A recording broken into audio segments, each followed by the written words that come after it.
आणि म्हणून पोरं लक्षात घ्या, आपण एखाद्या तहसीलला गेलो, पंचायत समितीला गेलो, झडपीला गेलो, तिथं आपला बाप सोबत आहे. आपण कास्ट काढायला गेलो, आपण एखादं सर्टिफिकेट काढायला गेलो, तेव्हा एखाद्या तहसीलदाराची आपल्याला सही घ्यायची आहे आणि आपला बाप सोबत आहे, तेव्हा चपरासी आपल्या बापाच्या छातीला हात लावतो.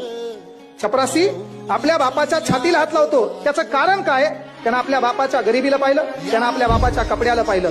तेव्हा तू तरुण आहे, या बापाच्या सोबत होता. तिथे एखादा पांढरा शर्ट घातलेला, रेबनचं गॉगल वापरणारा, एखादा फटुरा नेता झपकन मधात जातो, तहसीलदाराला भेटतो, गप्पा मारतो, चहा घेतो, वापस निघतो.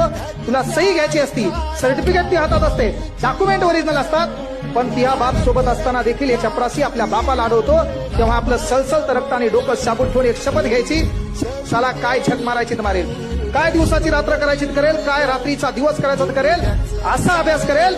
येणाऱ्या काळात याच ठिकाणी तहसीलदार होईल आणि याच चपराशाला माझ्या बापाला पाणी आणायला लावेल.